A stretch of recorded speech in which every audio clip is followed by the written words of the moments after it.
योगयोगयोगेश्वराय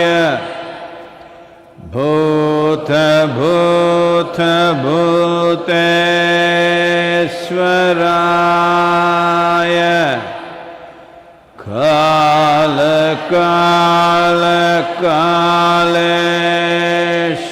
कालकालकालेश्वराय शिव शिव सर्वेश्वराय शम्भो शम्भो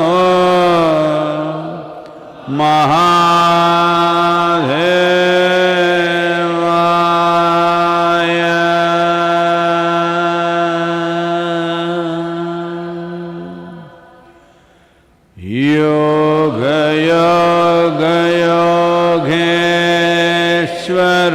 योगयोगयोगेश्वराय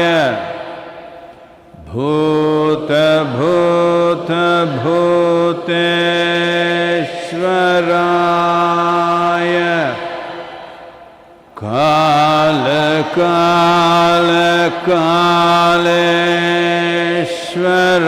कालकालकालेश्वराय शिव शिव सर्वेश्वराय शम्भो शम्भो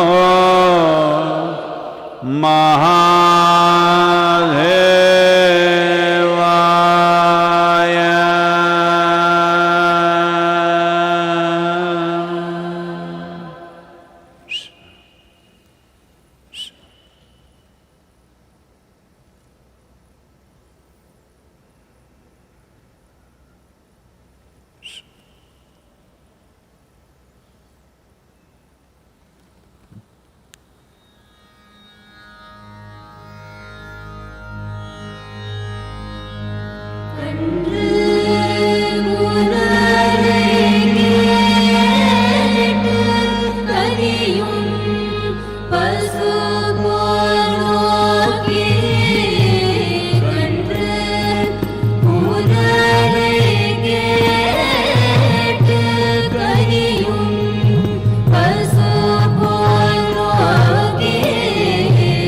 ஒன்று கும்மஞ்ச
जननं सुखदं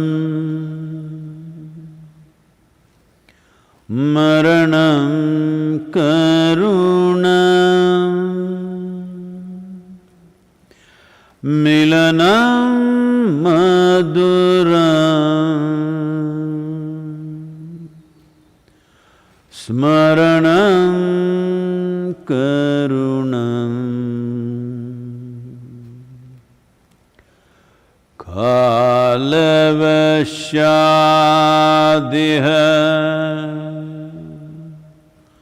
सकलं करुणं समयाद्धिपते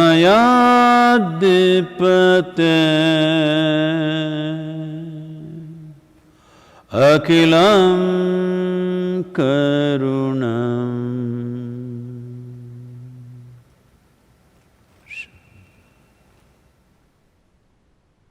नमस्कारम। आप सभी को नमस्कारम, आप जहां भी हों। तो लॉकडाउन के 50 दिन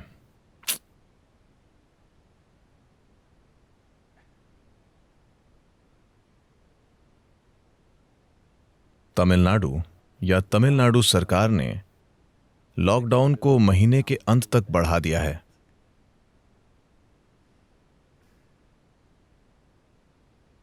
हालांकि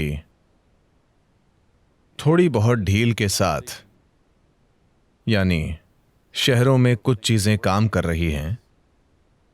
कोयंबटूर शहर को कोविड से मुक्त शहर घोषित कर दिया गया है।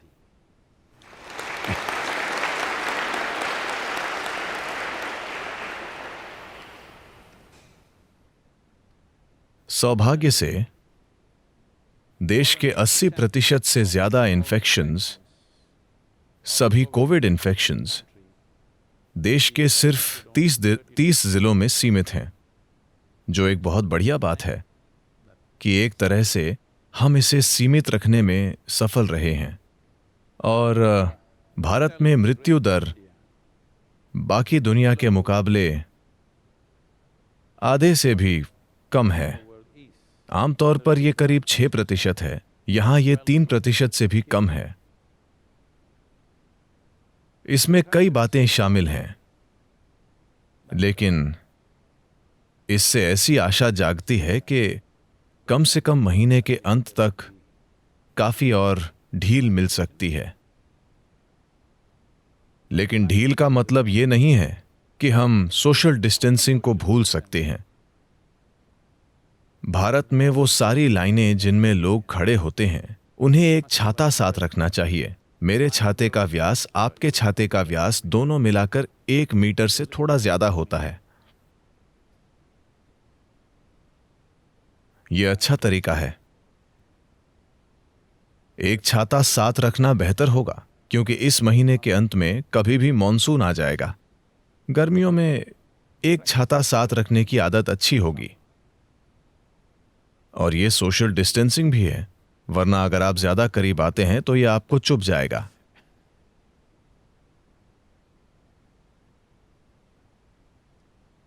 तो मेरे ख्याल से दुनिया में मौतों की संख्या 3 लाख पार कर गई है, और यह अभी भी जारी है। कई देश इसे नियंत्रित कर पाए हैं। अमेरिका की हालत अभी भी अच्छी नहीं लग रही है।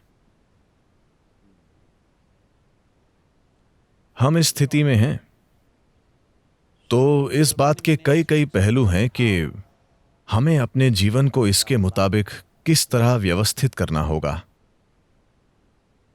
कई लोग पहले से ही ढेर सारा दुख पैदा कर रहे हैं। हमेशा की तरह वे उन चीजों के लिए दुखी होना शुरू कर देते हैं जो अभी तक हुई भी नहीं है। जब वो होती हैं तब उनका हम पर कुछ असर होगा, हम उससे बच नहीं सकते। लेकिन लोग पहले से ही दुखी होने लगते हैं क्योंकि कई लोग मानते हैं कि दुखी होना उनका अधिकार है। बेशक दुखी होना आपका अधिकार है, मर जाना आपका अधिकार है, ये सारे अधिकार मौजूद हैं। बात बस इतनी है कि अगर आप एक समझदार इंसान हैं तो आप उन अधिकारों का प्रयोग नहीं करेंगे। अगर आप जीवन की कदर करते हैं तो आप उन अधिकारों का प्रयोग नहीं करेंगे। दूसरे तरह के अधिकार हैं जिनका आपको इस्तेमाल करना चाहिए। अभी आपने देश में शराब की दुकानों को खोलने से हुए झमेले को देखा। लोग पागल हो गए थे। अब उन सबको होम डिलीवरी मिल रही है। तो देश की आबादी का एक हिस्सा कोमा में है। नहीं, मैंने सही कहा है, कौमा नहीं, कोमा।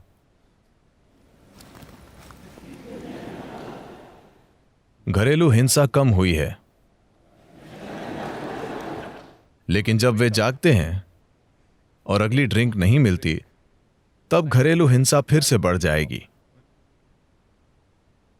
अगर आप दुनिया को देखते हैं, हमने इसे जिस तरह से बढ़ने दिया है, या अगर आप इसके लिए जिम्मेदारी लेना चाहते हैं, तो जिस तरह से हमने इसकी संरचना की है, दुनिया में पूरे खाद्य उत्पादन या कृषि उत्पादन की कीमत $3.7 ट्रिलियन है। लेकिन बस शराब ही $1.6 ट्रिलियन है। ड्रग्स और तंबाकू मिलाकर $1.2 ट्रिलियन और है। तो शराब, तंबाकू और ड्रग्स मिलाकर $2.8 ट्रिलियन होता है। मैं दवाओं की बात नहीं कर रहा हूं, मैं ड्रग्स की बात कर रहा हूं। आप समझ रहे हैं, है ना?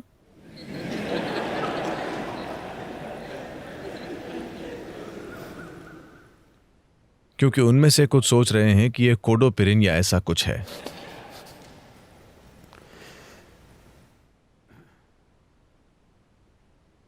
तो हमने इस तरह से दुनिया को बढ़ने दिया है, या इस तरह से हमने दुनिया को बनाया है।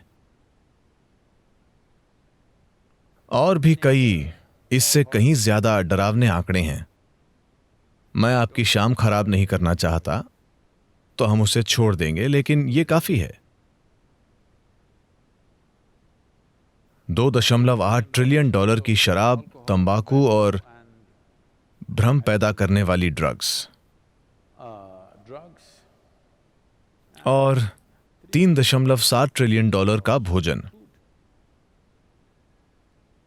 तो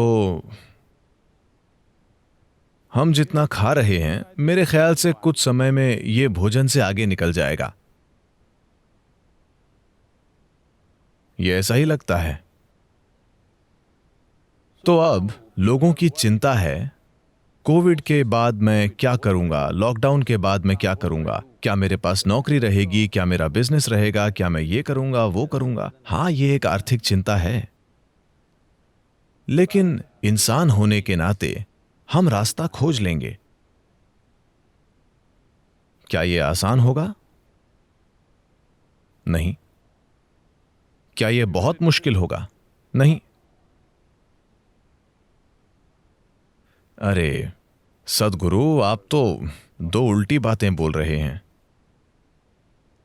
एक ही चीज के लिए हां भी और ना भी। ये बहुत मुश्किल होगा। अगर आप कंक्रीट की तरह सेट हैं आपका मन कंक्रीट में सेट है, आपकी भावनाएं कंक्रीट में सेट हैं, आपके भौतिक सुख कंक्रीट में सेट हैं। अगर आपको कुछ अलग करना पड़े तो यह बहुत ज्यादा तकलीफ देगा।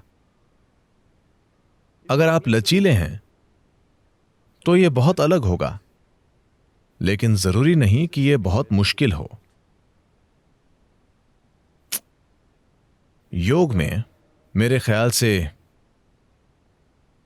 कृष्ण ने यह कहा था, सर योगस्थः कुरु कर्माणि।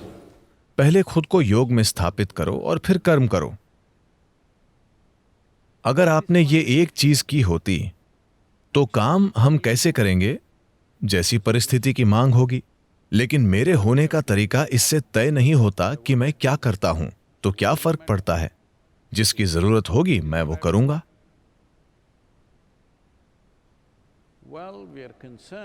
तो हमें उन लोगों की चिंता है जो भूखमरी की ओर जा सकते हैं। अभी भारत सरकार दुनिया में लगभग सभी दूसरी राष्ट्रीय सरकारों की तरह आर्थिक पैकेज लेकर आई है, जो ज्यादा से ज्यादा लोगों तक पहुंचने की कोशिश कर रहा है। एक विशाल पैकेज, लेकिन फिर भी बेशक ऐसे लोग होंगे जिन्हें कोई अंदाजा नहीं होगा कि कैसे इसका लाभ उठाएं। तो यहीं पर समाज की भूमिका आती है, यहीं पर हम सब की भूमिका आती है कि हम आगे बढ़कर कुछ कर सकते हैं।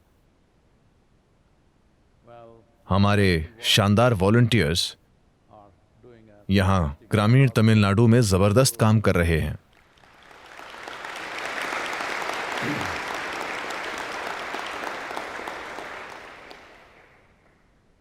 वे न केवल भोजन प्रदान कर रहे हैं, बल्कि उन्होंने अधिकारियों और सरकारी संस्थाओं के साथ मिलकर यह भी सुनिश्चित किया है कि उन्होंने पक्का किया है कि इस इलाके में अभी तक एक भी केस नहीं आया है। अब जबकि लोग इधर उधर जा रहे हैं, यात्रा कर रहे हैं, यातायात बढ़ रहा है, तो ये आ सकता है। लेकिन फिर भी ये बहुत शानदार बात है कि इन 2 महीनों से ज्यादा में एक भी केस नहीं मिला है। ये एक जबरदस्त उपलब्धि है। तो ऐसा इसलिए है क्योंकि ये एक तरीके से योगस्थः कुरु कर्माणि है। खतरा उठाना, जब लोग बाहर कदम रखने से डर रहे हैं, जब लोग एक दूसरे में भेदभाव कर रहे हैं, ये सोचकर कि वे इन्फेक्टेड हो सकते हैं। हमारे वॉलंटियर्स वहां बाहर हैं, कई दूसरे डॉक्टरों, नर्सों, पुलिस वालों की तरह। दुर्भाग्य से उनमें से कई सारे, जब मैं कहता हूं कई सारे, दुर्भाग्य से दुनिया में कुछ 100 पुलिसकर्मी, सरकारी अधिकारी, डॉक्टर्स और नर्स अपनी जान गंवा चुके हैं पिछले 2 महीनों में। जो किसी दूसरे के लिए कुछ लाभदायक करने के लिए बाहर निकले, उन्हें नहीं मरना चाहिए था। लेकिन दुर्भाग्य से शुरुआत में हमारे पास जरूरी सुरक्षात्मक कपड़े नहीं थे। किसी को पता नहीं था कि सुरक्षात्मक कपड़े क्या होते हैं। उन्होंने सोचा कि बस मास्क काफी है, फिर उन्होंने कहा चश्मा भी चाहिए, फिर उन्होंने कहा कि पूरा सूट चाहिए। तो हर कोई खोजने की कोशिश कर रहा था कि ये कहां मिलेगा। ये सब कहीं और से आ रहा था। अब हर देश ने इसे खुद बनाना शुरू कर दिया है। भारत अभी हर दिन लगभग 2 लाख सूट बना रहा है। 200 से ज्यादा नए उद्योग उठ खड़े हुए हैं और वे ये कर रहे हैं। अब हम और आयात नहीं कर रहे, जो एक जबरदस्त बदलाव है। तो कई सारी चीजें की गई हैं, लेकिन इस तरह के संकट में हमेशा लगता है कि यह पर्याप्त नहीं है। तो हम क्या करें? इस दुनिया में बाकी हर कोई क्या करे? खुद को योग में स्थापित करें और फिर काम करें। तो सद्गुरु, क्या मुझे किसी योगासन में बैठकर काम करना चाहिए? जब आप योगासन में हो तो आपको बस उसी में होना चाहिए, आपको काम नहीं करना चाहिए। हम योग की बात कर रहे हैं, योगासन की नहीं। खुद को योग में स्थापित करने का मतलब है कि आपके अंदर अपने आसपास की दुनिया के साथ एकरूपता का थोड़ा एहसास है। जब आप किसी दूसरे जीवन को देखते हैं तो आप किसी न किसी तरह से स्पंदित होते हैं। शायद आप पूरी तरह से एक न हो, लेकिन किसी न किसी तरह थोड़ा बहुत। इसका मतलब है कि आपको योग का थोड़ा स्वाद मिल रहा है। जुड़ना, योगा का मतलब है जुड़ना, थोड़ा जुड़ाव हो रहा है। आप एक चट्टान की तरह चल फिर नहीं रहे हैं। मैं चट्टान का अपमान क्यों करूं? वो बहुत सुंदर हैं।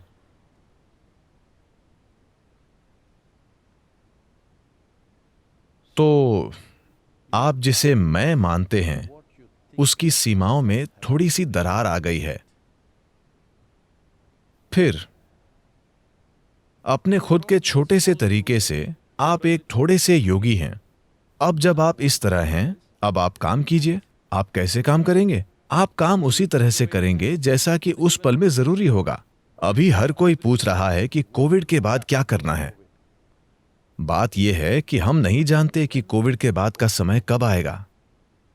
हाँ, और हम ये भी नहीं जानते कि कोविड के बाद कैसे हालात होंगे, और हम ये भी नहीं जानते कि कोविड के बाद हम मौजूद होंगे या नहीं। हाँ, हाँ, ये एक सच्चाई है, क्योंकि अब ये सिर्फ सांस का इन्फेक्शन ही नहीं है। खून के थक्के बन रहे हैं, दिल के दौरे हो रहे हैं, स्ट्रोक हो रहे हैं, लीवर को नुकसान हो रहा है, दिमाग को नुकसान पहुंच रहा है। बेशक हमें उसका खतरा नहीं है, माफ कीजिए, वो एक मजाक था जिसके निशाने पर यहां के कुछ लोग थे। तो हम नहीं जानते कि कितने लोग जिंदा रहेंगे, यानी कितने लोग मौत से बचेंगे, कितने लोगों को गंभीर रूप से नुकसान होगा। हम नहीं जानते, क्योंकि ये अभी भी साफ नहीं है। किसी ने भी हमें साफ साफ नहीं बताया है कि अगर एक बार आपको इन्फेक्शन हो जाता है और आप इससे निकल आते हैं तो आप इसके प्रति इम्यून हो जाते हैं। इसके बारे में कोई स्पष्ट बात नहीं की गई है। ये बार बार आपको हो सकता है। ये आपके सिस्टम को नुकसान पहुंचा सकता है। तो जब हम किसी परिस्थिति के बारे में नहीं जानते तो बेवकूफी भरे अंदाजे लगाकर आत्मविश्वास पैदा करने की कोशिश करने का कोई मतलब नहीं है। यह आत्मविश्वास घातक हो सकता है। It's best to be conscious, cautious and precautious with action. सबसे अच्छा होगा कि अपने काम के साथ जागरूक, सतर्क और सावधान रहना। और चलिए इंतजार करके देखते हैं कि परिस्थिति कैसे सामने आती है। लेकिन आप योग में स्थापित हैं। परिस्थिति चाहे जो भी हो, हम उस परिस्थिति में अपना सबसे बेहतरीन करेंगे। अब भी हम वही कर रहे हैं। ये एक आदर्श स्थिति नहीं है। हर कोई 2 महीने पहले इस बारे में शिकायत कर रहा था। अब अचानक वे सोच रहे हैं अभी सब कुछ ठीक है, कोविड के बाद हालात वाकई खराब होंगे। ऐसा हुआ। शंकरन पिल्लई शाम को एक दोस्त से मिले और दोस्त ने पूछा, तुमको एक नई नौकरी मिली है ना, वहां कैसा लग रहा है? उन्होंने कहा, मुझे उससे नफरत है, उसकी हर चीज से। तुम कब से काम कर रहे हो? 3 महीनों से। तुम ये काम क्यों कर रहे हो? अगर तुम्हें पसंद नहीं आ रहा तो तुम इसे छोड़ क्यों नहीं देते? उसने कहा, क्या बोल रहे हो यार, शादी के 20 सालों के बाद अब पहली बार मैं घर जाने के लिए बेताब रहता हूं।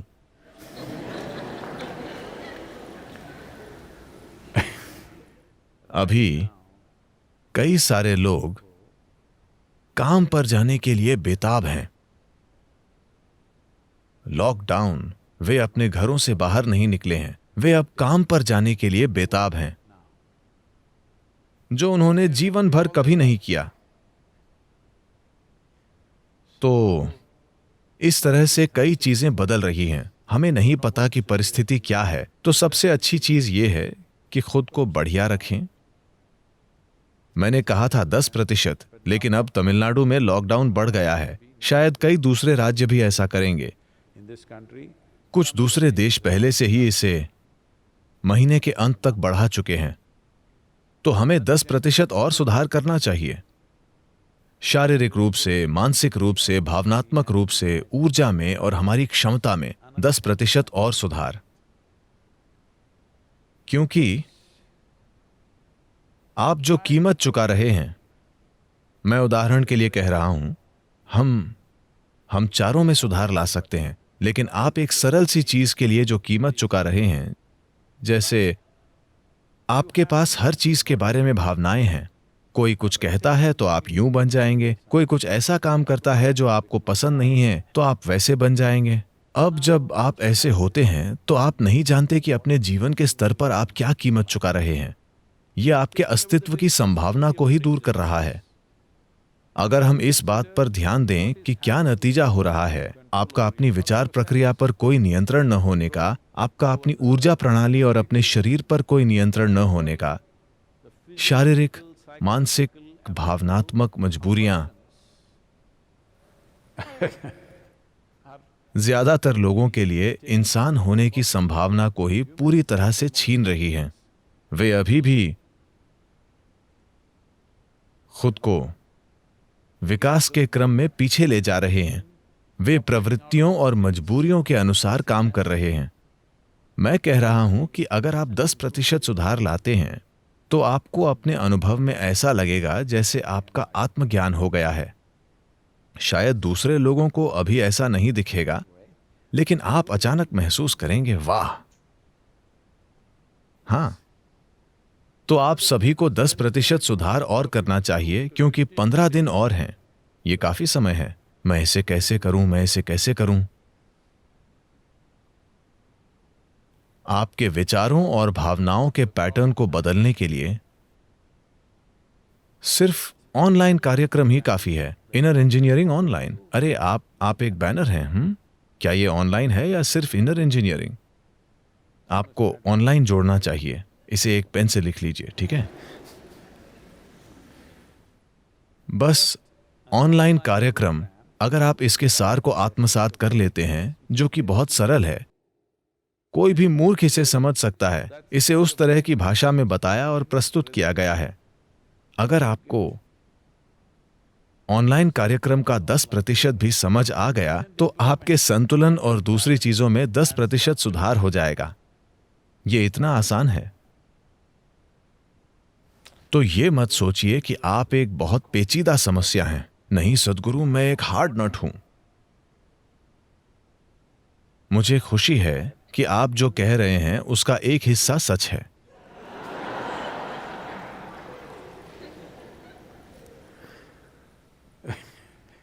हार्ड वाला हिस्सा सच नहीं है, दूसरा सच है। मैं आपके प्रयास की सराहना करता हूं कि आप कम से कम 50% ईमानदार हैं। ऐसा हुआ, एक गुरु थे। मेरे ख्याल से यह घटना 170-180 साल पहले हुई थी, नर्मदा के तट पर। तो गुरु, जब ये इस संस्कृति का हिस्सा रहा है कि आप हमेशा डुबकी लगाते हैं। उष्णकटिबंधीय देश में सुबह का एक बड़ा सुख है जाकर नदी में डुबकी लगाना, जो आप ठंडे देशों में नहीं कर सकते। तो भारत में जाकर नदी में डुबकी लगाना एक बड़े सुख का काम है। हर सुबह ज्यादातर लोगों ने अपना सुबह का स्नान नदी में जाकर ही किया। तो गुरु वहां गए और एक शिष्य उनके साथ गया, उनके कपड़े साथ लेकर। तो गुरु नदी में उतर गए और स्नान करने के बाद पलटने ही वाले थे कि उन्होंने देखा कि एक बिच्छू पानी में बेतहाशा हाथ पैर मार रहा था। वो एक सरीसृप है, वो पानी में तैरने वाला प्राणी नहीं है, लेकिन किसी तरह वो नदी में गिर गया है और पानी में बहता जा रहा है। तो इससे फर्क नहीं पड़ता कि आप बिच्छू के बारे में क्या सोचते हैं। बिच्छू को लगता है कि वो एक महान जीवन है। मेरे ख्याल से आप में से कई लोग वृश्चिक हैं। उसे क्या कहते हैं? राशियों के हिसाब से।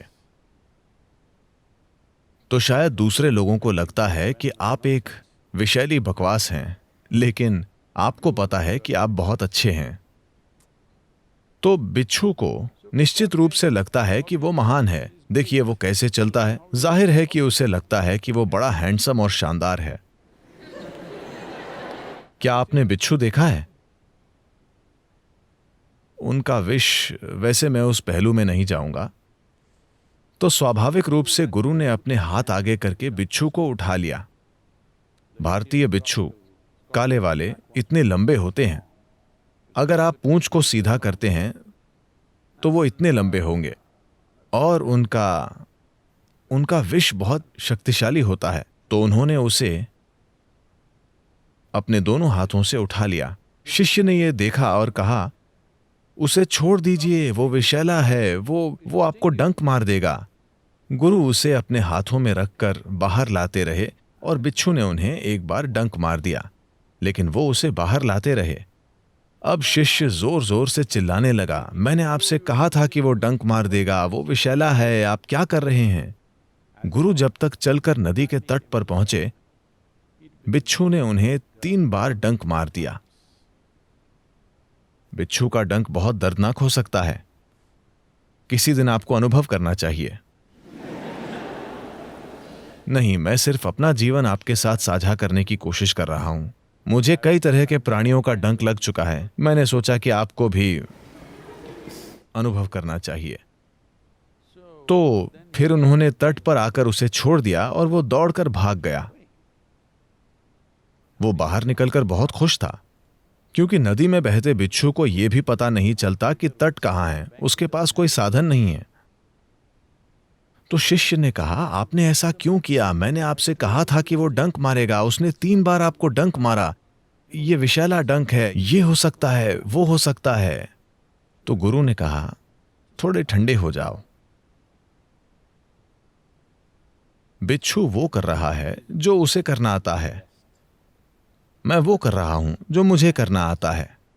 वो अपने गुणों के अनुसार काम कर रहा है, मैं अपने गुणों के अनुसार काम कर रहा हूं। बस इतना ही है। थोड़े ठंडे हो जाओ और तुम अपने गुणों के अनुसार काम कर रहे हो।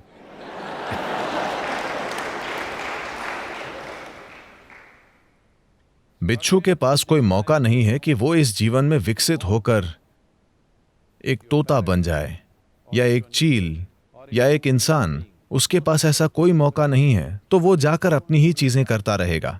आप इन 15 दिनों में यह संभव है कि आप 10% सुधार करें। Yes.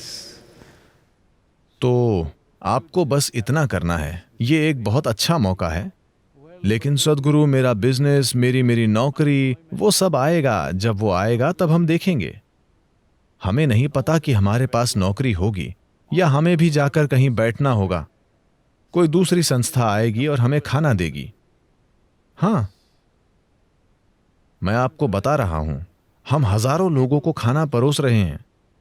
दरियादिली के कारण नहीं, सिर्फ मानवता, बस। तो कल अगर हमारे पास खाना नहीं है तो शायद कोई दूसरी संस्था आएगी और हमें खाना देगी। हम लेंगे और खुशी खुशी खा लेंगे। मैं खाऊंगा। हेलो, जीवन भर मैंने ज्यादातर दूसरे लोगों के घरों में खाना खाया है, ठीक है? उन सभी को धन्यवाद कि मैंने अच्छे से खाना खाया है। हां, तो हालात कैसे होने वाले हैं, वो कितने बुरे या अच्छे होने वाले हैं, हमें नहीं पता। हमें ऐसा चित्र बनाने की जरूरत नहीं है जिसके बारे में हमें अभी कुछ पता नहीं है।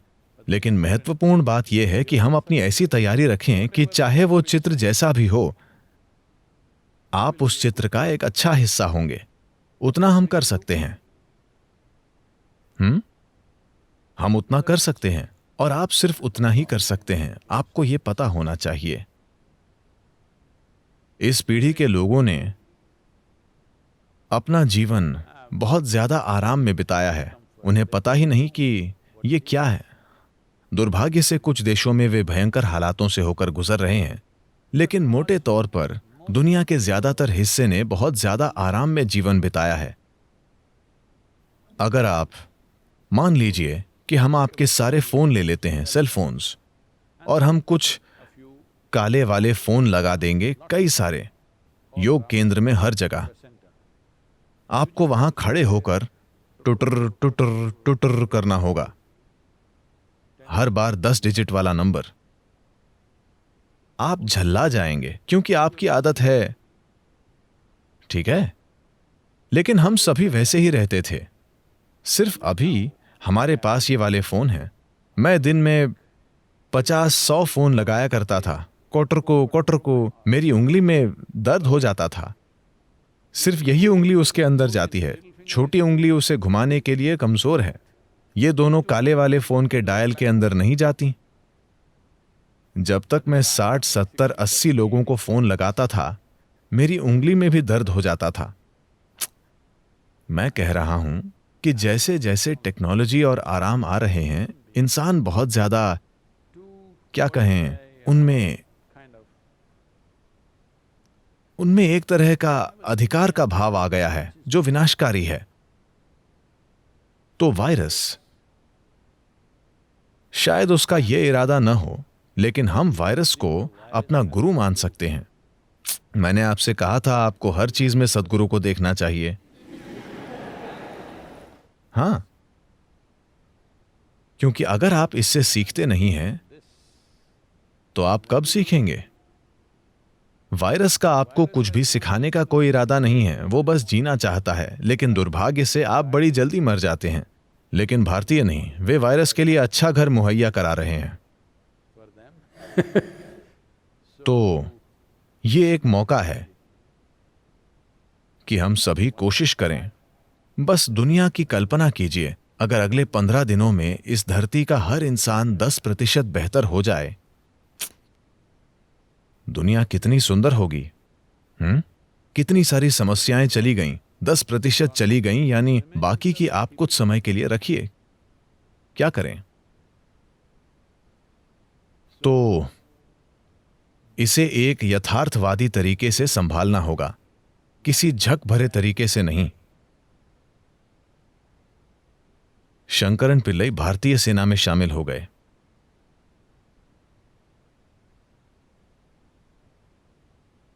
भारतीय सेना को यह ज्यादा पसंद आता कि वो पाकिस्तानी सेना में शामिल हों। लेकिन भारत का नागरिक होने के नाते वो केवल इसी सेना में शामिल हो सकते थे। तो ट्रेनिंग चल रही थी और सार्जेंट उन्हें लड़ाई की परिस्थिति की ट्रेनिंग दे रहे थे। तो वो उन्हें जंगल में लेकर गए और उन्हें वहां यूं चलने को कहा मानो वहां असल में लड़ाई चल रही हो। फिर उन्होंने शंकरन पिल्लई से चिल्लाते हुए पूछा, अब दुश्मन के 10 सैनिक आ गए हैं, तुम अब क्या करोगे? अब क्या करोगे? अरे अरे, मैं क्या करूं? नहीं, तुम क्या करोगे? 10 सैनिक ठीक यहां खड़े हैं, तुम क्या करोगे? फिर उसने कहा, ठीक है, मैं उन्हें घेर लूंगा।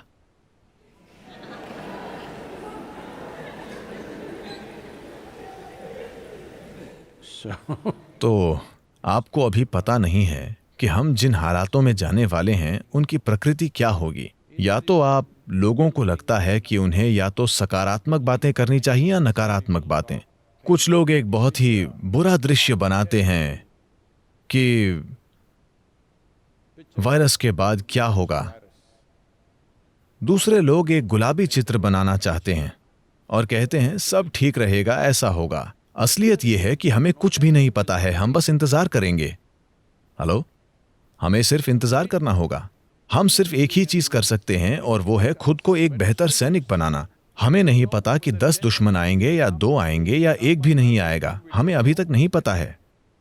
परिस्थिति के अनुसार हम उस समय काम करेंगे। अभी सिर्फ एक ही चीज है और वो है खुद को एक वाकई शानदार सैनिक बनाना। शायद दुश्मन आएंगे, शायद वो आएंगे भी नहीं। इसे ऐसा ही होना चाहिए।